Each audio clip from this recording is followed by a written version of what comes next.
Hey everybody, welcome back to Video Game So Tekken in a series I am now calling Coaxing the Cobra. No, that's not an innuendo. We're talking about the Konami Cobra Arcade PCB. This is part 3 in a series, and if you haven't watched the first two, I will leave a link in the description below. The first video is a hardware overview and complete teardown of all the technology on the board, and the second one is building up the PCB and getting it ready to test. And just so you know what it is we are testing, this is Fighting Bujutsu, also known in Japan as Fighting Wu-Shu 2nd. This is the US release, so it is Bujutsu. And the good thing is MAME does run it, so we can at least show you what we're talking about. So today what we're going to do is plug everything into that massive power supply and hope that we don't let the magic smoke escape. Because when I say this thing is an absolute rat's nest of wires, some of the most harnesses I've ever seen on an arcade board, I 100% mean it. This thing is just a puzzle in a lament configuration box. But in the first part we went over the entire board in and of itself and all of the silicon on board, because this thing is an absolute beast of a motherboard, having 4 different boards on it. Of all the Konami boards I've had come through my house, this one has the most parts on it. It is the most complex for its time and era, and it is the most prone to just absolute failure. There are more broken Cobra boards out there in the world that I know of than there are working ones. I know of 2 that work and 5 that are broken, including the one so far in front of me. And if you missed the whole overview video, I will leave a link below. I went over all of the PowerPC architecture, all of the different onboard GPU parts, all of the different subboards. This thing literally has 4 different PowerPC processors and 8 different IBM workstation graphics chips, along with some FPGAs and a ton of other components. So anywhere on this board, if there is a fault, you would be hard pressed to ever actually find it. There is an error counter on board, but for the most part, no one knows what the error numbers mean. So even if you get an error, you're kind of just shooting in the dark, trying to hit a bullseye from 1,000 yards away if there is a problem. So hopefully we're not going to encounter too much bad today, but the range of options is going to be the magic smoke escapes and I burn this board up, to it actually booting into the game. And that's what really matters, because this board is quite rare and there are very few videos of this actually running on real hardware on the internet. For the most part, if you look this game up, you're going to find one real hardware video from Phil Bennett, who worked on the initial emulation and has one of the working boards, and you're going to find basically 100 videos running on MAME.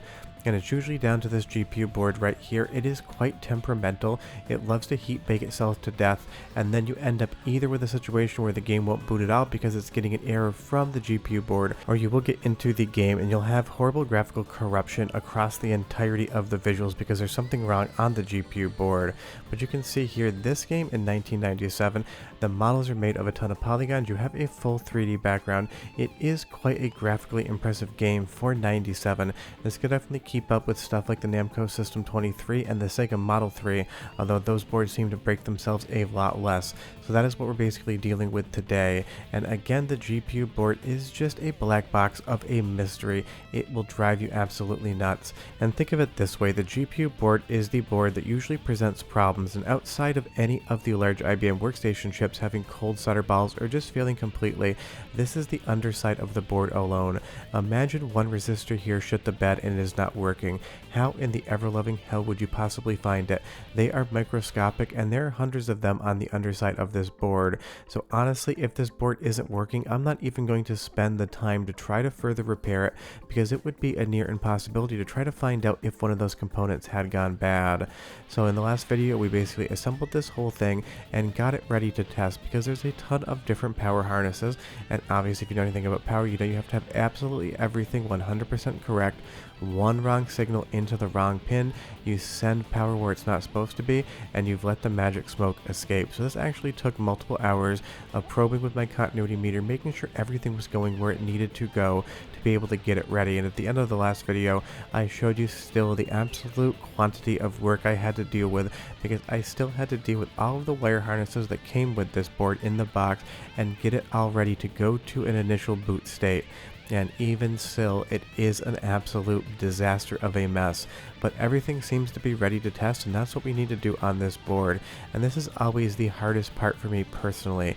I know everything has been tested, I know the continuity has been checked, I know all the power is supposed to be going to the places it should be going, but even then, that initial flip of the switch always makes me very nervous. I don't know what it is, you just realize that electricity is faster than your ability to turn the power off, so there's nothing you can do if you got it wrong. Last thing we need to do is plug the hard drive back in, and in the previous video I said I didn't actually mount it on its mount because that felt like bad juju. If I had to get the thing back out because there was a problem with it, I would have to disassemble this entire arcade board back to its bare components just to get to where that hard drive would need to go. So now we have to wire up all of the power from this massive power supply into the actual Konami Cobra.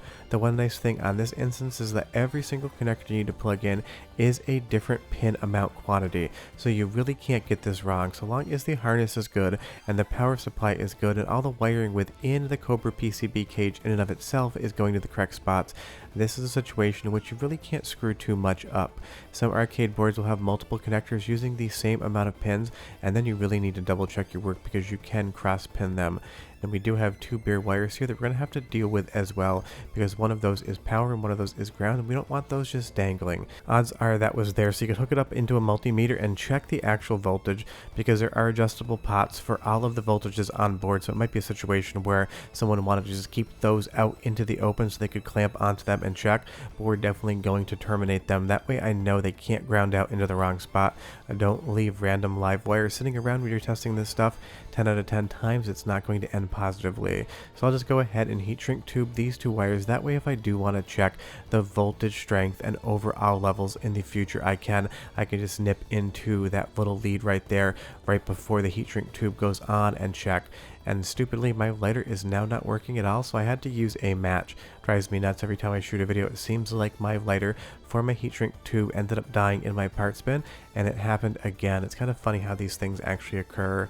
But now that ground and the 3.3 volt lead are isolated out, so now even if they touch something, they're not going to be able to actually have any sort of continuity. The only other thing we need to do is plug in the AC 120 volt lead here so we can actually flip the switch and give this thing a go. And it's always better to be safe than sorry, so I'll bring our little friend along for the ride here because that power supply is 27 years old and it has a 15 amp circuit breaker on it. This thing is drawing a lot of power, so if anything goes wrong, I want to be able to take care of it in the background. But we'll go ahead and flip the power switch for the first time and none of the magic smoke escapes. We have built this PCB and powered it correctly. Unfortunately, immediately we get the E1 on that counter on the top. There is an error on this board, so now we have to try to figure out what this is. E1 though is a nice code because generally it means that it is failing to post. It's not actually trying to boot in and of itself. And if I go from a cold power cycle state again, you'll see it start to count up and it goes through E0 and hangs at E1, so it does not want to boot in and of itself. And if we take a look down here, there's 4 LEDs as well as 3 error counters, and the 4th LED is not lit. The first 3 are going to be the power rails, 12.12 volts, 5 volts, and 3.3 volts. The 4th one is going to be the hard drive, which I mentioned in a previous video was one of the things that I did not bury in the PCB cage because odds are it could have been dead. So we're going to go ahead and test around that because I can't seem to get this thing to work. Even if I leave it unplugged, I still get the same error, so it's like it's not seeing the hard drive in and of itself. And with the hard drive unplugged, you're going to see that we still don't have that 4th LED. It is getting power. I can hear the hard drive try to function, but of course without any data that line is going to be dead. So we'll go ahead and plug in the IDE cable again just to see if it was a seating issue whatsoever, and in one shot I'll go ahead and power the board, and you're going to see briefly we get that 4th LED. It is trying to pull data. The E1 error comes up and that LED is going to go dark right now. So there is an issue. This is not actually transmitting data from the hard drive to the motherboard in and of itself. So the only thing we can really check right now is to replace the ribbon cable just to see if there's something wrong with the one that came in the box, because these things do fail. It is always good to have spares around to test. Unfortunately, when we boot the system up, it goes immediately to E1 again. I put my ear up to the hard drive and it sounds like it wants to read, but I couldn't really get a good listen because the fan was also running on the arcade board. So what I did is I actually keep a stethoscope in my parts bin because you never know. I popped it onto the hard drive and I could hear the click of death. Unfortunately, this hard drive is toasted, and what am I out of in my parts bins in my studio? ATA to solid solid state adapters. So I'm going to order one and I'm going to do a fourth part in this video. Hope you guys enjoyed it, but we know for the most part this is working. I do have a signal on the screen, I do have sync, and I do have black bar, so hopefully in part 4 of Coaxing the Cobra with a new hard drive, this thing might just come alive. Short of that, we're done. If you have any questions, leave them below and I'll see you next time. Bye bye.